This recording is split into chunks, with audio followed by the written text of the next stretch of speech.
আসসালামু আলাইকুম। আজ আমি আপনাদের মাত্র 1 গজ 8 গিরা পরিমাণ কাপড় দিয়ে এই প্লাজোটা তৈরি করে দেখাবো।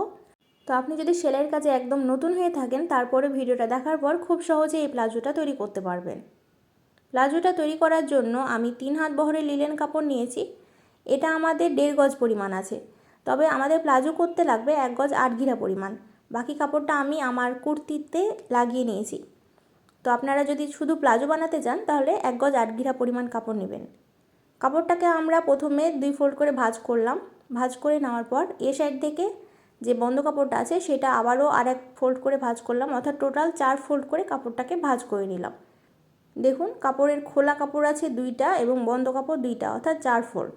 তো আমার সাইডে আছে বন্ধ কাপড় এবং অপোজিট সাইডে খোলা কাপড়টা আছে। এখন ফিতা ধরে উপর থেকে 2 ইঞ্চিতে আমাদের দাগ দিতে হবে রাবার বা ইলাস্টিক লাগানোর জন্য। তো আমি 2 ইঞ্চিতে দাগ দিয়ে নিলাম। এবার আমাদের স্কেল ধরে দাগটাকে মিলিয়ে দিতে হবে। এবার খোলা সাইড থেকে আমাদের হাইয়ের মাপটা নিতে হবে।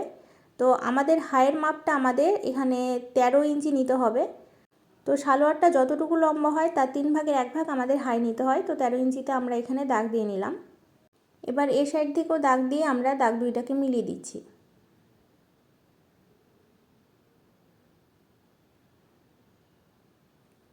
এখন আমাদের এই দাগের ভিতরের সাইড থেকে 2 ইঞ্চিতে একটা দাগ দিতে হবে।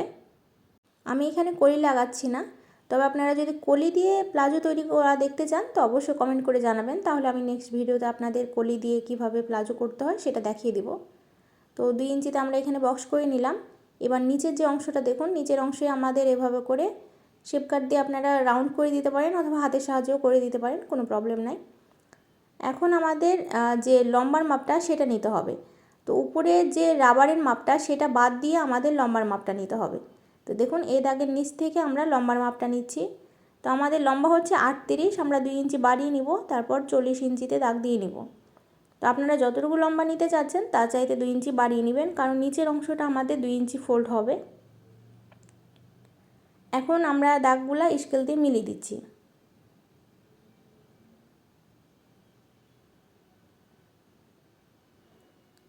এখন আমাদের মোহরির মাপটা নিতে হবে। তো মোহরি এখানে আপনারা আপনাদের পছন্দ মতো নিতে পারেন। তো এখানে যতটুকু কাপড় আছে আমি সবটুকু মোহরি নিব। জাস্ট এই যে শেপ কাট দিয়ে আমাদের এই যেভাবে বসিয়ে এখানে একটু শেপ দিয়ে নিতে হবে, অর্থাৎ উপরের অংশটা একটু চাপা হলেও নিচের অংশটা আমাদের একটু যাতে ঘের হয়। এখন দাগ অনুযায়ী কাপড়টাকে কাটিং করে নিচ্ছি। তো নিচের যে 40 ইঞ্চিতে দাগ দিয়েছিলাম 2 ইঞ্চি এক্সট্রা নিয়ে, সেই দাগ থেকে কাটিং করলাম।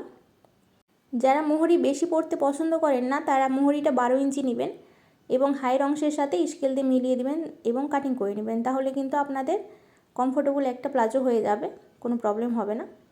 তো দেখুন দাগ অনুযায়ী আমরা প্লাজোটা কাটিং করে নিলাম, এক্সট্রা কাপড়গুলো সরিয়ে ফেললাম। এখন আমরা আপনাদের এটা সেলাই করে দেখাবো। এখানে আমাদের 2টা পার্ট আছে। তো প্রথমে একটা পার্টকে খুলে নিব, এটা হচ্ছে আমাদের সোজা অংশ।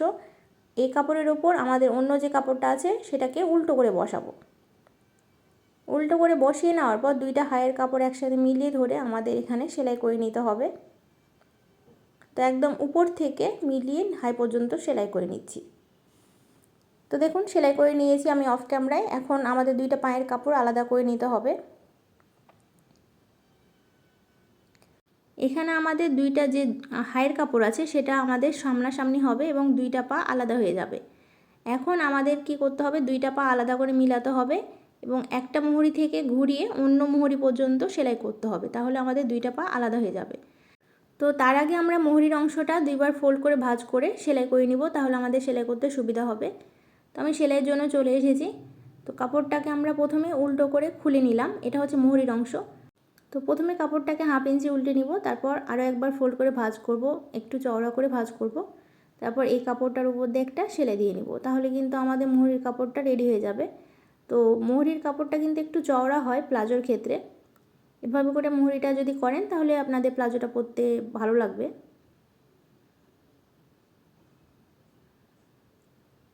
একইভাবে আমাদের অন্য যে মোহরিটা সেটাও রেডি করে নিতে হবে। এবার পায়ের মোহরিটাকে আমরা উল্টো করে ভাঁজ করব, ভাঁজ করে 1 ইঞ্চি ভিতর দিয়ে সেলাই করে নেব।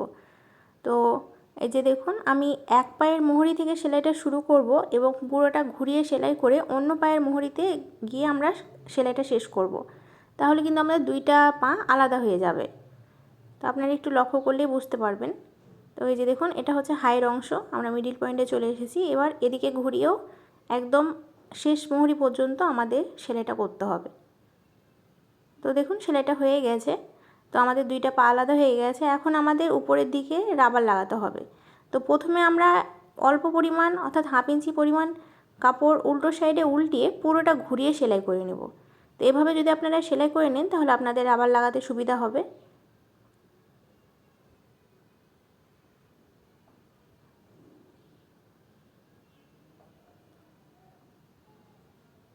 এখন আমাদের রাবার নিতে হবে। তো এখানে একটা চওড়া রাবার নিয়েছি। রাবারটা লম্বায় আমাদের 27 ইঞ্চি আছে।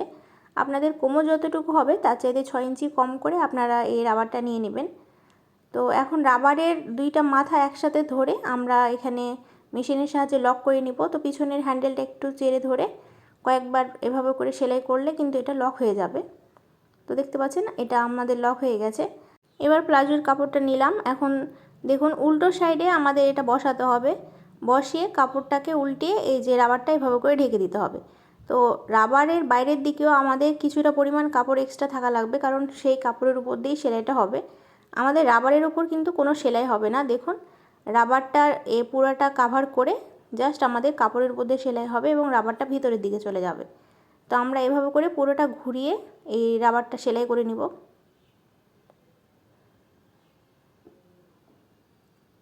তো দেখতে পাচ্ছেন আমি পুরোটা ঘুরিয়ে সেলাই করে নিয়েছি। রাবারটা আমাদের কাপড়ের ভিতরে চলে গেছে। এবার দুই হাত দিয়ে এভাবে করে টান দিব, তাহলে আমাদের কুচিটা সমান হয়ে যাবে। এখন রাবারের উপর দিয়ে আমাদের আরও একটা সেলাই দিতে হবে, না হলে খাঁচার পর রাবারটা উল্টে যেতে পারে, তখন কিন্তু আর এই প্যান্টটা পরতে ভাল লাগবে না। তাই জন্য আমরা একদম মাঝ বরাবর সেলাইটা করব। তবে সেলাই করার সময় লক্ষ্য রাখতে হবে যে এভাবে করে আপনাদের টেনে ধরে সেলাই করতে হবে। কাপড়টা এবং ইলাস্টিকটা একসাথে ধরে টেনে তারপরে মাঝখান দিয়ে একটা সেলাই দিয়ে নেব। তো সেলাই করার পর এভাবে টানবেন, বড় হলে আপনার রাবারটা লাগানো পারফেক্ট হয়েছে। তো দেখতে পাচ্ছেন আমাদের প্লাজোটা একদম রেডি হয়ে গেছে। আশা করি আপনাদের বুঝতে কোনো অসুবিধা হয়নি। কোনো যদি অসুবিধা হয়ে থাকে তো অবশ্যই কমেন্ট বক্সে কমেন্ট করে জানাবেন। এবং এই প্লাজোর সাথে আমি একটা কুর্তি বানিয়েছি। কুর্তির ভিডিও লিংক আপনারা ডিসক্রিপশন বক্সে অথবা কমেন্ট বক্সের প্রথম কমেন্টে পেয়ে যাবেন, সেখান থেকে দেখে নেবেন। আজকের মতো এই পর্যন্তই। আসসালামু আলাইকুম।